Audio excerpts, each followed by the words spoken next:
Cornucopias is a cutting-edge open-world MMO set in a world where humanity has ascended from the Earth's surface and created a breathtaking new world in the sky.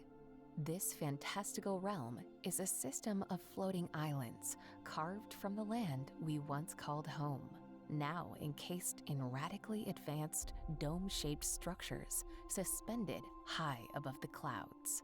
Each one is a futuristic marvel with its own unique environment, identity, and thriving communities. It is within these domes the epic journey begins. Here, players take control of their own personal avatar, which gives them the freedom to choose their destiny. Be immersed in vast landscapes, explore vibrant settlements, and engage in a myriad of activities such as crafting, commerce, combat, racing, and more.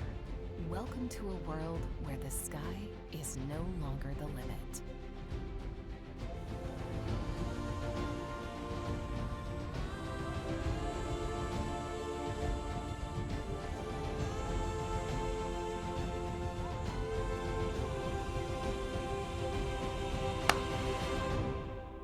Hey everybody, welcome to Copi Cafe. This is episode number 121. Wow. Rob, Greg here, Josh Jones, and we've got a special guest today. We're going to be bringing him up almost right away because the entire episode is going to be going through all the amazing updates we had from team yesterday in our team meeting because it's so exciting. So, Rob, what are you drinking today? Well, today I have an orange juice that I've topped up with lemonade in and a cup bee, with honeybees on it. in a bee glass. Yeah, it's the right mixture. What are you drinking, Josh? All right. I have a little drink, a little Waterloo drink called Summer Berry. Oh, back to the Waterloo days. Yeah, I had to go scrounging. I heard you go back in the fridge. I don't think I know the blue one. The blue one, yeah, it's my least favorite. I was scrounging today. Hence, it's at the back of your fridge. Sure, no worries. All right, well, let's get David up here. That's our special guest. It's me. David, welcome to Copi Cafe. Feels like it's been a while, like a long time. Hello there. Since I've been up here. Yeah. I'm trying to think of how long it's been. 4 months? Yeah. I think 3 months? I think we were trying and I just kept getting so busy with everything we had going on. Yeah, you're always blowing us off. I know. Well, Happy New Year if we haven't seen you for that long. You're right. Well, good to have you. It's a Happy New Year from our community to you and from you to our community. Let's just say it that way. There we go. Last time you were on was in 2024. So it's good to have you here, man. What are you drinking today? Coke Zero. Yeah, right. Classic Coke flavor. You just open it and there's nothing inside it. What? Oh, Were you dry, trying Rob. to go with your t-shirt color and background color? Because you look thematic. Yeah. I was trying to get a Corvette. Nice. Yeah. Corvette and Coke. I'm just very American today. So Right. I like your quantum cube. Oh, the hypercube that's over there. Yeah. It's always doing something interesting, isn't it? So Quantum stuff everywhere. Not foreshadowing anything. All right. Well, topics for this particular episode are lengthy. We should probably get right to it. We're talking about everything in the upcoming build that each team member on the game team is working on. We're not covering some of it is team leads, but we're covering the basics of the major stuff that we have coming. Yeah, why don't we get right into it? I think the first person we had up yesterday was Jim. Yeah. If we set the seed a little, we have our weekly meeting, team weekly meeting. That's now fortnightly, and I asked David if he would show us a bit of Esperanza, and what he actually did was he got all the team to do us a mini presentation. So this is going to be a dump load of alpha that we saw that we're about to talk through. All right, And really hyped it first up on there. First on stage was Jim. Yeah, Jim. I think they've seen Jim before, but he's kind of our aficionado on bones and characters, skinning, all of that kind of thing. So definitely strong technical artist. Does an amazing job on things. What Jim was actually covering was the Avatar 3.0. So it's about time for the Avatar system to kind of get where pretty close to its final level. So Avatar 3.0 brings a lot of changes to the character itself. Visible changes, so quality is better. I would say facial topology is better. There's maybe a little bit, some of the morphs that you do, some of the slider stuff is going to look a little bit better. You also have a whole new body that actually looks nicer. It also looks good with motion matching as well. There's going to be some slider changes, even some simplifications on some things where we decided that, hey, we don't need all of this stuff. Things like I want to control my finger digit lengths, stuff like that. We just don't need. It was definitely when you're creating something like this, it's definitely something that you have to create everything you possibly need for it and then trim it down from there. It's much easier to take away than it is to add something. So yeah, that was a really impressive what Jim was showing us. I thought it was significant improvements. So do we think those will be in the next build? Very, very strong chance. So those are in. Did you like the jiggly physics? Did you like that's pretty cool. So that's a feature of Unreal Engine 5.5.2 or what? No, that's a custom solution. Actually, Jim did that was really cool. A bit of a trick that he did with that, but it should make it even more performant as well. But you got motion matching, which is adding a lot of life to the motion, and you have good animations. You have a little bit of cloth movement. And then if you add a little bit of movement to fattier areas of the body, then you end up with something that moves very nice and very, very fluid. So I'm not going to go, we call these jiggly bits, but imagine any greater fattier area on the body, just having a little natural bounce to it. So well, I can explain a little bit more. Bellies. So a little bit more of what we saw. There's a singer called Robbie Williams, and he did a track called Rock DJ. So that's a good one to look up. Don't look it up with kids, but look at that video, and you will get to see what we saw in the reverse order. So to begin with, we saw a complete skeleton, which I presume Jim's built from scratch. Then he put the muscle layers on top. Then he put the skin layers on top. Then they had jiggly bits because we saw a woman first. And then we saw a male character.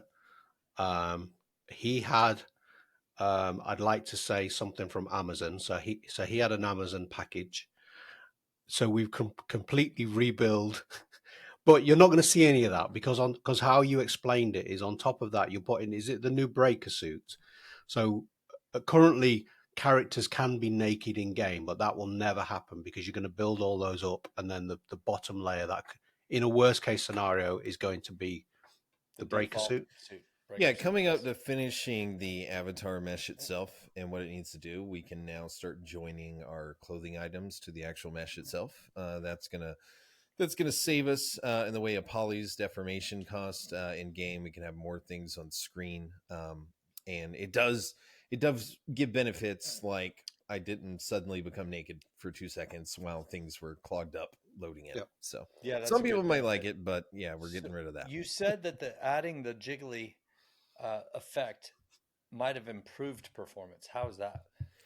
The way that Jim did it, it's more based on the actual weights of the. So we're using what we already have to produce that, rather than some extra code on top of things. So that's the best way to explain it. So natural physics and gravity, sort of. Okay. Well, then next up we had Joe, and Joe was actually talking us through Esperanza. Was that Esperanza 1? I believe he was showing Esperanza 1, but Esperanzas are coming around nicely. A pretty good contrast, I would say, from the way Solus looks. Same deal as Solus 2. You get 3 8x8 kilometer domes there for Esperanza. he went through talking about a lot of the foliage that was done. There's a lot more foliage in Esperanza because it's kind of this, it's less lush. It's a little bit more deserty. So to get variation and interest, you have to have a lot more foliage. So, but they're coming along well. I think we're looking at sort of end of March for the starting to get into the town build outs for those. And then the hub has already been worked on for some time as well, the Esperanza hub, but hoping to get the community into Esperanza. I'm not going to say exactly when, but the dates. Sooner the better. So we did see a town, or we saw what looked like a town. Yeah, it was a town center is what you saw. We have Right. to do, if not everyone knows out in the community, every single plot that we have is actually hand placed and curated by an artist here. So that it does take time to lay down 200 something plots per town. And then of course we have multiple towns per district and multiple districts per sector. Yeah, that's a really good point. And you also build all the artwork yourselves and lay them down. Yep, we've always been about that. That's why we look unique. So my notes talked about the mountains being different from Solace, and the desert brush. Can you just go explain the mountains and the way you get to them, because those different in that sort of mixture of areas that go to make Esperanza, like New Mexico, Nevada, Southern California. You've got some different landscape formations that you don't see as often in maybe somewhere like Colorado and Utah, which is what Solus is based on. So you have like mesas. You still have buttes that are there, but you have a lot of I saw quite a few buttes. Yeah, you have a lot more plateaus, slightly different types of erosion that's going on there. So I think that's what he was trying to say. They were much flatter at the top, weren't they? They didn't have points. Yeah.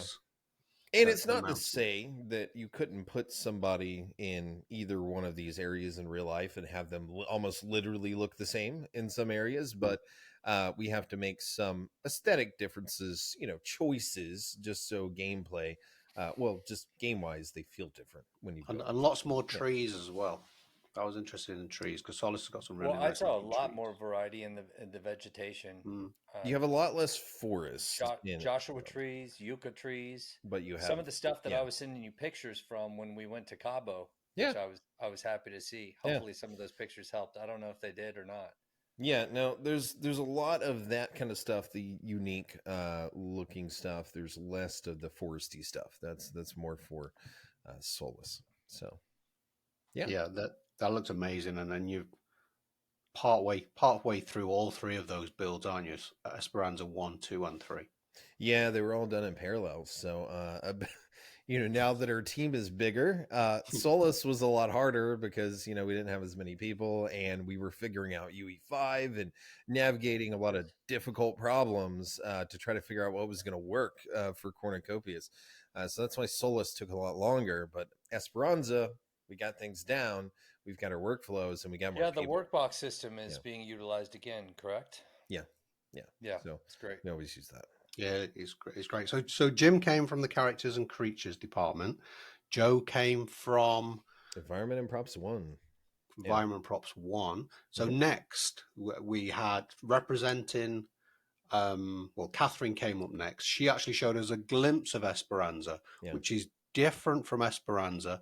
Glimpse of Esperanza. I'll let you explain where this is going to be and what that represents. Yeah. So the if you look at kind of the distribution of like where players are right now, they'll spend a lot of time in Kalitos, sometimes the Soluses. They'll go to the racing map to do racing, but there's not anything else to do that's in the racing map, which is Kalito, what we call actually Kalito Valley.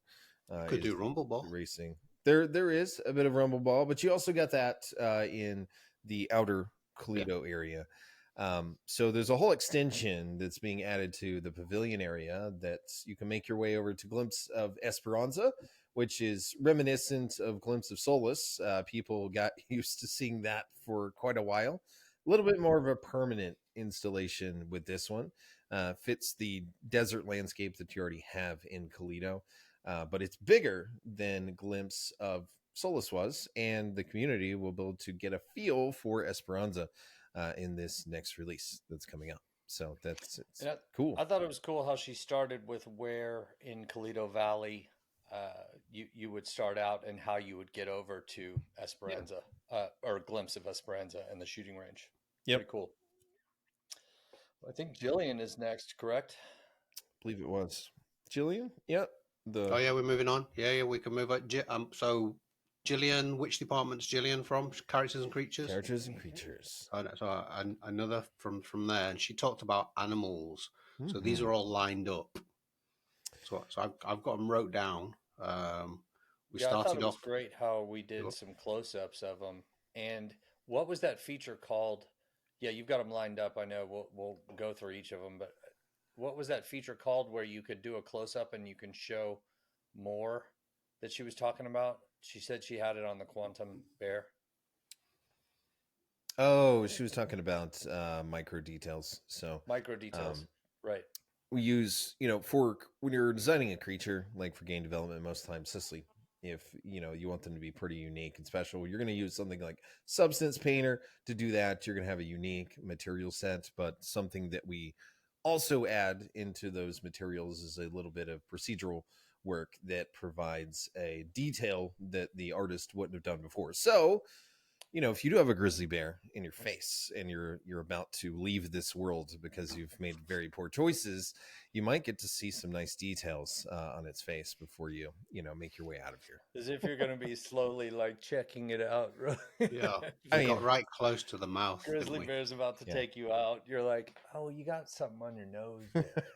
Yeah. What was interesting to me, because we asked Jillian to get a close up of the fur and the facial features, and she described it as the creatures being really performant and low poly. Well, it's not what I would call low poly.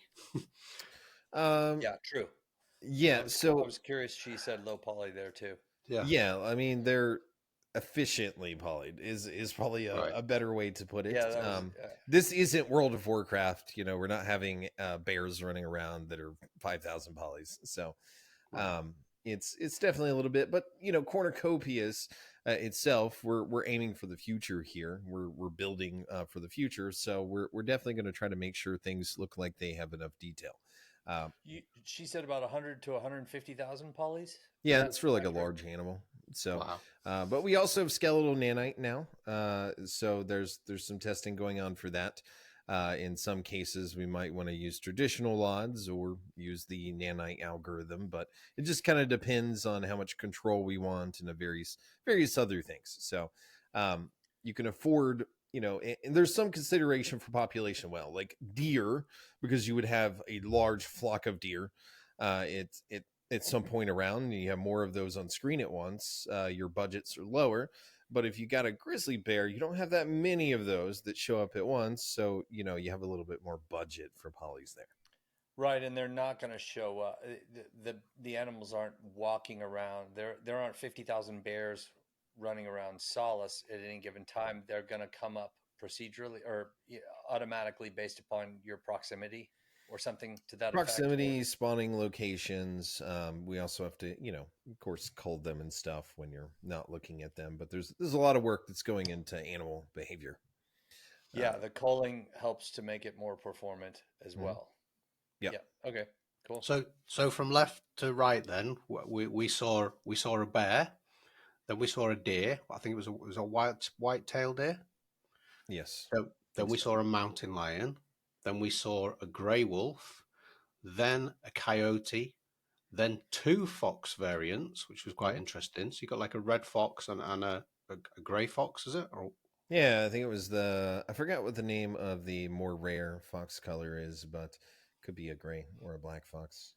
Then we saw a troutfish, and then finally the quantum monster. It's a cutthroat trout, yeah, and then quantum monster. Cutthroat trout is a very coveted trout in Colorado. It's they're typically natural at the top of the streams, small streams. It's good to go fish there. She also covered what we were going into with not just, everyone's seen like sort of the quantum monster idea. You have Quanta Bear, what we call a phasivore or Phasivorax. It's more the scientific term for it, or lore term for it in the game. But those are animals that have, a rift has opened and they have wandered in and come back tainted or been tainted by something. We're going to be working on some animals or machines that are not natural at all. They're sort of I don't want to go into it too much and give away anything, but she did touch on that a little bit. There's some pretty standard things that you might have to deal with, things that can change, things that players are going to have to adapt to, that just come out of rifts natively. They haven't just wandered in there and been tainted. So I've just noticed that your dog's just spawned in. Yeah, Kai here is working on their behavior. They're a little too sleepy, but it's I have to ask one question, and we might have to remove this. I don't know, but so I saw it in a show I was watching recently. A beautiful white deer. It was all white, a buck, like an albino deer. Yeah. Well, they're actually, they have them in the UK. I think they have several varieties of completely white deer. I think it'd be cool to have something like that that's a little more rare.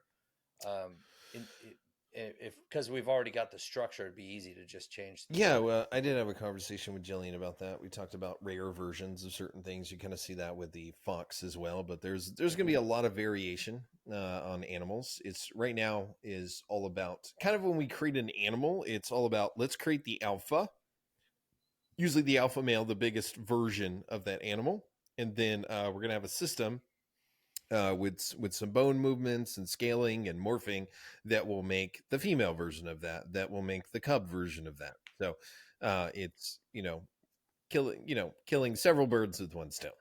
Yeah.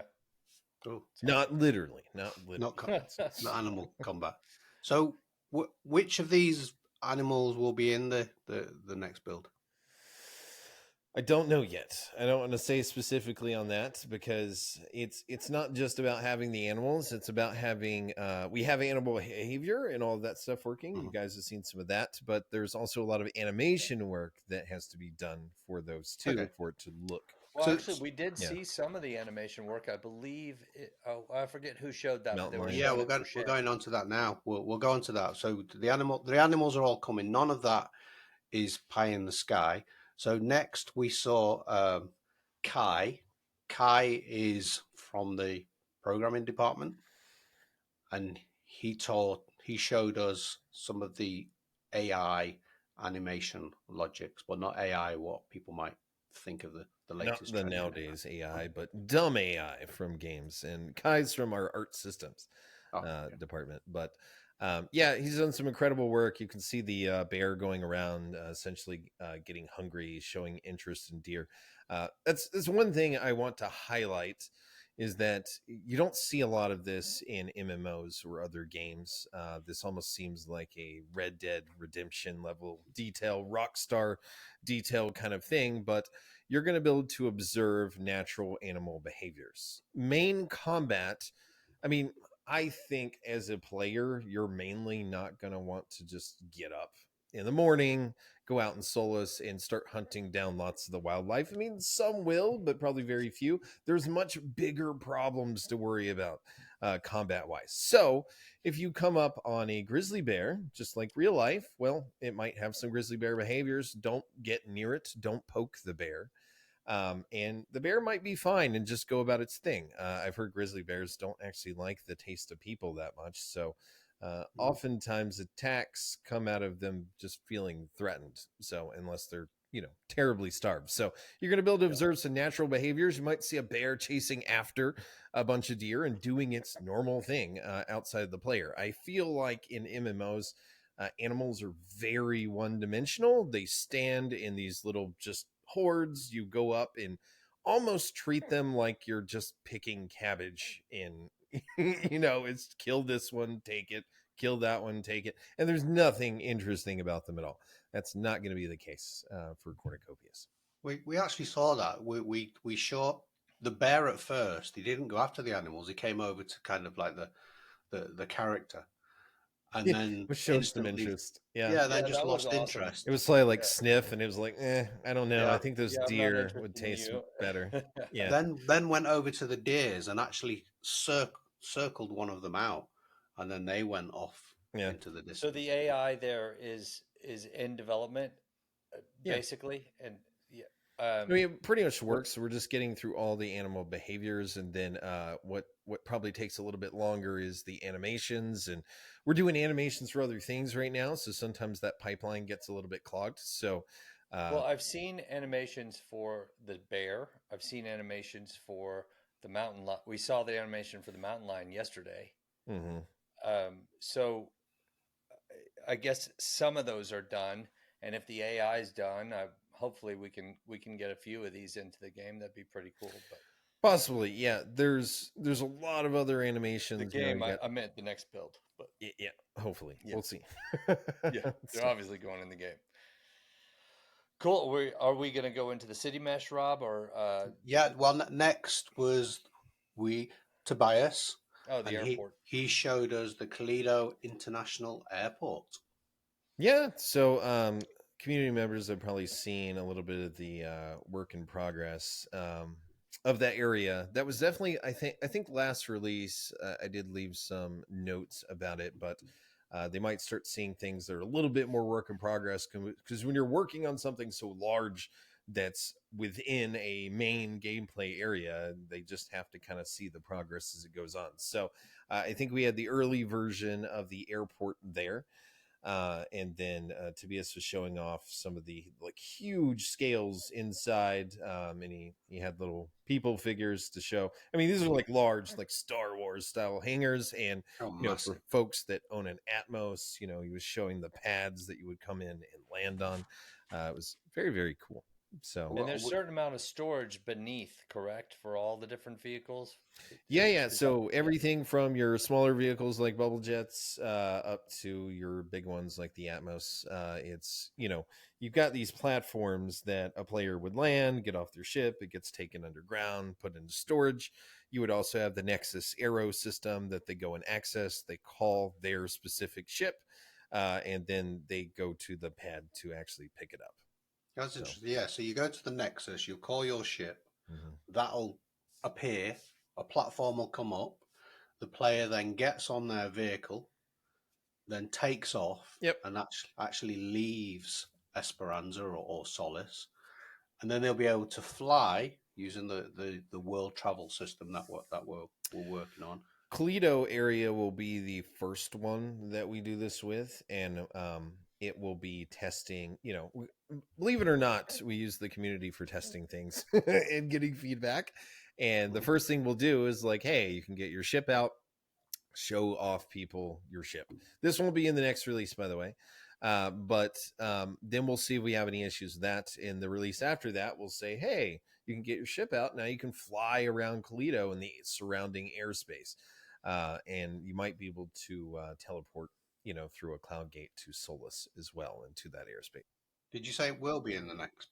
It will be in the next release. No, not in the next release. For that one, it's a whole can of worms that we don't want to open for this release because we have enough going on. But if people go to the Nexus terminal, you will see there's a couple of tabs at the top that are currently unused. Yeah, there's Nexus Aero. That's where you pick up your flying vehicles. So very nice. And then we quickly went over that you've created, so Toledo City is going to be more performant because you've mesh instanced some of. Well, there's a lot of batch instancing of when we're in the middle of building something, there's going to be a lot of extra pieces and things are broken down into smaller parts. Once things start getting more final, we kind of bake that down is the best way to describe it. So there's less things the engine has to have in memory, less things we have to load, less draw calls. There's a lot of reduction there. I know our last release was probably for just Toledo, the performance wasn't great for lower end cards. So definitely hoping to improve that on this release. That Matthias that covered that section? That was all Tobias, but we can go on to what. Yeah, I think we're drifting a bit. Yeah, Matthias came on next. He never actually showed us any. Everybody else has showed us something. Matthias just really spoke about motion matching and combat system and the emote wheel. Well, he's the one that's got that motion matching actually working. He's the one that's getting the Avatar 3.0, the stuff that Jim's doing, working with the interface very well. He's assisting with combat, which is what Yone was talking about, and he's also doing UI and stuff for that as well. So I think he was just letting Yone show off what he had. So yes. Yone, I mean, we didn't talk much about. Is that a good segue for Yone? Because Yone came up next. They're both from the programming department. But yeah, Yone showed a few different guns in action. Yeah. Some of the we've got. There's a lot of things that goes on when you're firing a weapon. So there's all these little pieces that you have to get right. You've got your hand placement locations different per weapon. You've got different reload animations. You've got different magazines. You've got the different round types that you have. The different technologies of the weapons means a different muzzle blast. It means a different behavior, whether we're using a hit scan or we're using actual projectiles. There's so many things that goes into making each weapon work. And we were seeing some of the early stuff. We were seeing him shooting ballistics. That was kind of like an assault rifle, and we were seeing a pulse weapon, which is kind of like your Star Wars laser, energy kind of weapon. So, yeah, I think we spent a little bit of time talking about the differences, because I know some people are a little bit interested in weapons. Yeah. The first ones we saw were the ballistic weapons, and I think you described them as doing more damage, but they'll have less ammunition, and you showed us a lot less ammo. They do more damage. They also have a higher speed, of the projectile. In contrast, pulse weapons, or some people might just call them energy weapons, those have a very high capacity, less damage per round, and are a little bit slower, to get things downrange. So some people will prefer one over the other. So, and we'll see. And I'm sure there'll be various balancing that goes on over time with nerfs and buffs and that kind of thing. So, and then we also had charge weapons. Charge weapons. Yeah, I can talk about all the technologies. So ballistic, pulse. Charge is a weapon that has a built-in reactor. You don't actually need ammo. That's the real bonus for that one. You don't have to worry about running out, but it does take you a long time to charge up each shot and fire it. And that could be various different projectiles and things. It's not just like one, damaging tech that comes out of it. Could be various things. Can you be able to quickly swap weapons? Yep. So I was talking to Matthias about this a little bit, and there's going to end up being a primary and secondary weapon slots. So you definitely have all types of weapons. So you have things from pistols. You've got what's the term that I call them? Machine pistols, a little bit bigger, something like an Uzi.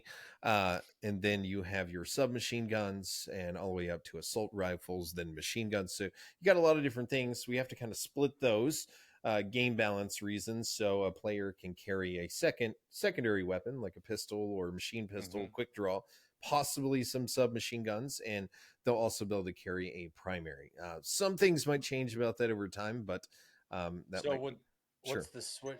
There'd be a switch button, so you just pull it out, switch to a it's what you can quick switch like on between. The fly. Yeah, you could still keep more things in your inventory, but if you got a grizzly bear in your face, you're not really going to have time to sift through your inventory for something. So what I've noticed running around with the new internal build is some of the keys are different now.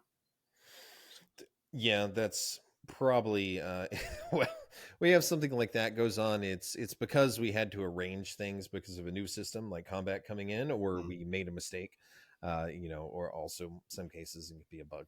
So like the camera views is what I mean. Instead of pressing 1, 2, 3, and 4 to change camera, those are just disconnected right now. Okay, right. Even the FOV is not correct at all. So the normal camera settings that folks are used to will also come into this build and be very similar to what they were before. Okay. Yeah. But then we also had beam weapons. Beam weapons. So very similar to Pulse in sort of the actual technology, but you're talking about a DEW or directed energy weapon that always seems to come up in conspiracy theories nowadays when it comes to wildfires. But yeah, so constant stream of damage doesn't do very much damage at a time, but you can keep a constant stream on target with no gaps in between. So like a lightsaber. Kind of like a very long lightsaber. I guess it might be like that. So then you have quantum weapons. Yes. That's we don't talk about quantum weapons. Yeah, so that's in summary. So we saw ballistic weapons, pulse weapons, charge weapons, beam weapons, and we'll be having quantum weapons. Yep. So you got all those various different technologies, and you have, for the most part, especially in pulse and ballistic, you have a lot of equivalence between them. So you do have your submachine guns, assault rifles, sniper rifles, that kind of thing, of different versions of each technology. So yeah, so some of these you'll be able to buy with in-game currency. Some you will be NFTs. What I did find interesting was we talked about the ammunition and the upgrades and the attachments. So I think that's quite important to go through. Sure. So I don't think I want to go too deeply into the NFT versus IGC. When we say IGC, I mean in-game currency based. I don't want, because there's still some things being figured out for that, but you're going to be able to go in-game and play and earn credits and then use those credits to purchase certain weapons. On the store, you're going to find more premium skin versions of the same weapons. So that's kind of how that's going to work. But there's going to be there's a lot of questions that spark up where people are like, well, what if I put a different scope on? What if I put a different magazine? Does that go with the NFT or does it not? We're keeping all of that stuff in game as an IGC economy thing. So weapons should be a really big deal. Weapons are a big deal in real life. People buy them and they cherish them for years and they upgrade them and take care of them. A lot of games, especially MMOs, have a lot of just throwaway weapons where you're just like, toss it on to the next thing. We really want people to get weapons they like, spend time with them, and upgrade them over time. So they look really, really cool. They perform better. They could show them off. So it becomes an asset with progression. Yes. Yeah. To it. Yeah. So there's a story to using the weapon and you develop almost a relationship with it. I love that. Yep. Absolutely. Yep. That's then what there's, we'll do. So the bling weapons that you can buy as well, obviously. On people the love NFT unique side. skins. That is for sure. So if you buy your accessories with the in-game currency, and then they'll be compatible with some of the weapons. If you then sell your weapon, you'll still keep the accessory. Yeah, those will just go back into your inventory. Or you could maybe trade the accessory in-game shops. And you could get those accessories. Some of them would be per weapon. Some could be transferred across like different weapons of the same type. But you could find those accessories around. You could craft those or purchase those from vendors. So there'll be a whole economy related to upgrading, making your weapon awesome. You also have a system kind of with the materials as well. So if you look at the Comro Defense Tiger M9, the mythic version has a gold like tiger stripe skin. It's like almost like embossed. It's very cool. So when you go and let's say you go get a scope for it, or you get an expanded magazine and you get a different stock and you upgrade it, it takes on the colors of those like cool skins. So when you upgrade, you could buy something that's just a normal black scope. When you put it on your weapon, it matches. Everything looks like it belongs together. So very cool. And this is where you're so ingrained with the world. You just talk about these items as if they really exist. So for our community, we're now being introduced to new manufacturers. So you just said one there, Tiger M9. Is Tiger the manufacturer an M9, the model of the gun. Do we have a count of how many brands Mark has had to? There's when you're trying to produce this world, worlds have brands. You want to have people that argue about Ford and Chevy, or something like that in the game. There's got to be some rivalries. But yeah, to make a real world, you got to have brands, and there are quite a few different weapon manufacturers. We could probably go through those in a later one, but they're familiar with Comro Defense. I think they'll see something out of Born in Lee coming up soon. There's also something very cool coming out of the same one that did the jetpacks. So the GTI, not Randos? GTI. So the Metalworks, Randos Metalworks. You got some really cool stuff. Yes.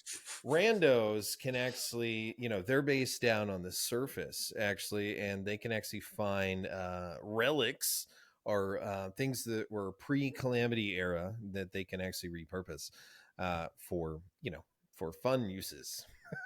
So yeah, the name of that weapon really makes me want to get that weapon. You're thinking of that one, yeah. And the fact is available in the next. That's going to be available in the next sale. And the fact it's a shotgun as well. We can say it's a shotgun because I love shotguns. Oh no, you're just spoiling it all. I can cut that bit. No, it's good. So how many weapons have you made so far? I think we saw over 30 of them, didn't we? I don't think it's, well, I mean, you've got your different skin versions, but I would say we're focusing a lot of time around like a basic 7 or 8 weapons, getting those working properly, and then it's very easy to add, different ones. We've also talked about, I guess I could go into kind of the working name of like Dips R30 and what we're trying to do with that. Yeah. Because DPS doesn't tell the story when it comes to combat at all. It's like, this is how much this weapon does in 1 second. But does that account for your, everything about that weapon? You want to account for recoil. You want to account for your sort of average accuracy. You want to account for reload times. I could tell you most of the time that I might get killed in Call of Duty Warzone is because I'm in a firefight with somebody, and guess what? I'm out of ammo, or I need a reload, and that's where I go down. So we're working on a dynamic calculation in game that allows you to a holistic kind of, right? It holistic look element at that weapon's battlefield performance over a 10-second, 20-second, and 30-second engagements. So but and does Dipstar stand for something? It's like DPS, and then you add on I think it's accuracy, damage per second, and reload. Yeah, damage per second, accuracy, and reload.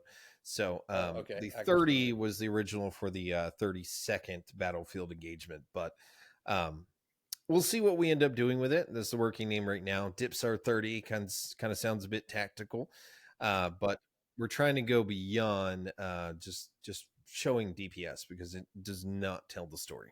So yeah, it's awesome. It's a little bit more exciting. And combat's more than just the weapons as well. Will clothes and other accessories play a part? Yes, I mean certainly in the way of defense. So you do have light armor, medium armor, and heavy armor. So you'll have different. There's so much that goes into this. So because that's the question. So we have, you got your Born in Lee HD7. It's like a large machine gun. It's kind of like a Saw or M60 kind of thing. Well, most people, I guess you would just say, well, why don't we just carry around the biggest guns? I wear the heaviest armor, the biggest backpack. I just come in just like a giant tank. And you can do that. But everything that you're adding is going to affect your speed of moving the weapon around. It's going to affect your speed of running. It's going to affect your speed of stamina. So people are going to have to kind of choose their playstyle. Do they want to go super light, running around with a submachine gun, light armor, small backpack, maybe a bit of a jetpack to pop around and take out people? Or do they want to go in like a tank? Or do they want something more balanced? So there's going to be so many things for players, especially collaboratively, to kind of strategize in different situations. I think I've talked about this before, but yes, you might need your tank going in. You might need your rogue-like, very light armored person going in and taking care of things, but you also might want to consider what kind of pack that you have on at the time. Do you have Bob over here that's got the big pack with all those medical supplies to repair all your boo-boos, right? You got to have that guy. Do you have Jan over here that's brought the jetpack so she could fly around and wreak some havoc on the enemy? And what about Steve over here in the middle? He's got the gun pack that pops out machine guns that come over the shoulders. There's ones with drones. There's so much about packs with Cornucopias. It's very, very exciting. So you really have to strategize. You got to have like your little Lord of the Rings posse going into every situation, with each one having different strengths. So just don't bring hobbits. So yeah, you'll be that's fine. exciting stuff. Yeah. Well, like I said before the team meeting, I was hoping you could bring something that would really get the team fired up, and I think you came up with this idea. Well, to me, and I'd love to get Rob's opinion on this too, but I thought it lit them up as well. I mean, the idea was perfect to showcase some from each department, from what everybody's working on. It was a long meeting, and it was really encouraging to all of us, I think, because sometimes you're too busy with your own stuff and you don't get to see what everybody else is working on. I think that was good for all of them to be able to share what they're doing. Rob, what was your take on it? David, what was your take on it? Because I would like to make this a regular thing, maybe once a month. So I was going to ask you about that too, David. But before that, what did you guys think of it? I thought it worked really well. Yeah, it is a little bit lengthy. I think game team is always kind of familiar with all the intricacies that are going on, but the wider, larger team, they sometimes have a bit of a small window. Even marketing doesn't always understand the big picture, and that's a tough thing to communicate. So sitting down and showing everything explicitly in their face of everything that's going on, and even when we're showing that's only like 20% of what's going on. It doesn't show all the inner workings and the work that's come up to that point. I think we actually missed Mark did a showing too. He was at the end. Yeah, we didn't cover it. Yeah. We talked about all the brands he's done, but yeah, Mark, go ahead. Yeah. So there's sort of a directive right now. We're trying to get, if you kind of look at where we came from, right? We used to do these little dev shorts and cinematics, and they did really, really well. And it gave marketing a lot, we could do a lot with it, and there was a lot of buzz. Over time, that's kind of gone down because game team is very sweaty working away on a very big game. So what I'm trying to do right now is to turn that around. Mark is, he's come from, shooting commercials and art directors for, some pretty large like US companies in the past, and he's got an incredible eye for stuff. He's the guy that does a lot of our like logos and brands in game, all of that. He's also worked alongside me in Engine for quite some time and has learned a lot about Unreal Engine. So I've been training him up for actually doing cinematics, like I used to do, and some of the game team does, and also appointing people from game team to assist him with the cinematics. And as you saw yesterday, that's actually working really well. We have another storyboard out for another thing. So there's going to be content coming out every single month that can buzz out there on social media. And this is done with our graphics, with the game engine, about brands in game, about lore. It's going to make things a lot more exciting on a regular basis. Yeah, and that's actually been the initiative of marketing as well, to get more videos out, more gameplay, which is constantly a pressure and attention on you, because we used to kind of rely on you to produce those. But now that we're able to expand that team a little bit, we're getting more for our marketing department, which I popped in, by the way, yesterday after this team meeting to the marketing stand up, and they were all sorts of fired up. So yes, that was an effective thing. I'd like to keep it going. Rob, did you like it? Well, I know you liked it, but like, do you like the idea of, what's your take? Well, that meeting at the start of it says show and tell. That's the whole point of that meeting. So for 3 years, I'm hoping that people are showing and telling what they're up to. So yeah, I'm 100% behind doing more of that, especially on a on the different departments, because it's great for those guys to Yeah, come sadly, and show off. that is the title of the meeting, but we've not had the game team showing and telling. It's been most of management kind of thing, which I think it needs to go more grassroots. Yeah, it's good to get more So people I would like to involved. make that an once a month thing. Yeah, and let them rotate as well. It'll be too long if we do it every single one, but like once a month, is that a decent cadence, David? Yeah. No, I think it's good to get everybody understand every aspect that's going on. So yeah, I think it's amazing because we've just done that massive brain dump with words here now on Copi Cafe. We actually saw it. Yeah, well, you're going to see some of it. We're going to, yeah. There should be some things on screen. As we're going to put. So. Yeah, exactly. Yeah. We got some questions for you though, David. Okay. If you're ready. I love questions. You like questions? I do. Where did they go? Oh, since I refreshed the screen, the questions disappeared. Okay, I got them right here. So this is from Nortog 357. Will the knife on the Blackhorn tactical backpack be a usable item? So you're going to see a lot of things like that. And I think you have to look at other games as a reference. At Fortnite, that one as well. There's always going to be aesthetic things that we add to backpacks or outfits, or just they won't always be usable. We definitely want the game to look cool. I'm not sure if I don't want to say yes on that, and then every time we have a nice little accessory on anything, everyone's like, when are we going to be able to use the keychain that's hanging on the side of this? When I saw dynamite in my mining backpack, why do I not have any dynamite in my inventory? That would get very intense for us to do. So we have to take some artistic liberty and make things look cool, even though they're not necessarily useful. As far as a knife that you would use for like maybe skinning an animal or poking your friend, that would be something that's in your inventory. So that'd be something you get from a in-game vendor. I don't even think we talked about like the weapon shop and the weapon range on here, but that's for something else. It's, you would be able to purchase it there, or it's going to be on the store, and then you can use that for things that a knife would be used for. We won't judge. So no judging. Yeah. All right. This one's from Braz of the Knights. The wiki indicates that some buildings can only be placed on a large Epic and Copia plots because they are so big, which will limit the availability of those commercial or industrial buildings in a theme zone or even a district, if no one decided to build those specific buildings. Okay.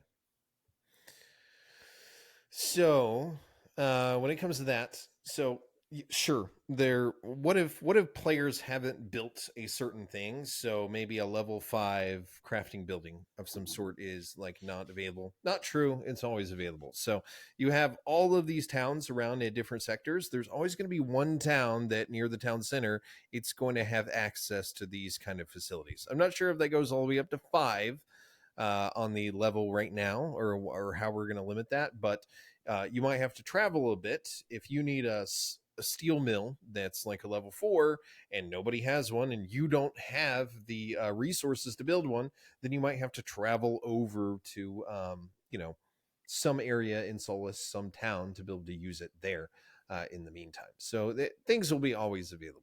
That there's also some confusion that's worth clearing up, because people see, all right, there only might be one blacksmith in a town. Well, actually, what we're doing is we're having kind of in-game craft shops within towns, but then players will be able to build additional crafting on their land. So a town, in theory, could have hundreds of blacksmiths, but you would kind of be competing with your neighbor. So everybody competing. Yep. So real life economy in that case. But yes, things will always be available. I think that's about all I can say for that one. Okay. Next up and last question from Lord of the Corn. How will the material card feature work in game? Can we sell, exchange them? And will hair move like clothes do with the new upgrade? So Avatar 3.0 is going to bring in some better hair movement stuff. I'm not going to say that's going to be available in a great amount of quantity in the beginning, but we are looking at that right now, changing the pipeline for hair. Anything to do with characters can be very heavy performance wise, so we have to be very, very careful what we do. But yes, on that one, what was the other part of that? How will the material card feature work in game? Can we The sell material and cards? them? Yeah, mat cards. That is something you can go around.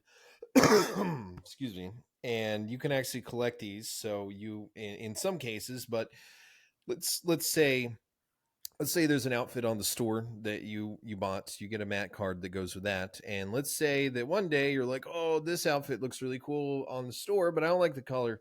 I don't like the way it looks. I don't like the materials. So because you own multiple mat cards, you can actually swap those out to make yourself look different. So let's say you got some cowboy outfit that's going on. It's all leather. You got a jacket, all that kind of stuff. But you don't want it to look that way. You want it to look like you're at a rave, that kind of thing. Well, you might have some cool dancing outfit that you can take the mat card from, and before you know it, you're a disco cowboy. So you could take a shell suit from the 90s, like blue and pink, neon and green, and then put it on the cowboy outfit. Yeah. I mean, you'll be able to do what you want. And with the system that we built, a lot of things actually do look very good when they're swapped out. As far as right now, you might get some weird combinations with some, but players will just have to experiment. As far as selling those, that would require you to craft them in a way, and there is some consideration for textile stuff, but I don't want to get into that right now. Yeah. Okay. Well, hey, thank you very much. It's been an exciting episode, and always good to have you on. Welcome back to the team. It's good to have you. I've been locked in a cave. Yeah, we'll do more with David as always. He's been slammed. The team has been slammed. We have an incredible build coming very soon. You guys are really doing a killer job. That was fun for everybody. That meeting was it was long, but it was well worth it. Sprung that one on you guys for the whole team. So thanks again, and for everyone out there, thanks for watching. Be sure to like and subscribe, and we'll see you on the next one. Bye. Don't care what you say. I'm in a game all day, game all day long. What the doctor say? Play till the sun goes away. The leak for this week was this entire episode, really. I mean, there's a lot we covered, but yeah. Faster than a torpedo.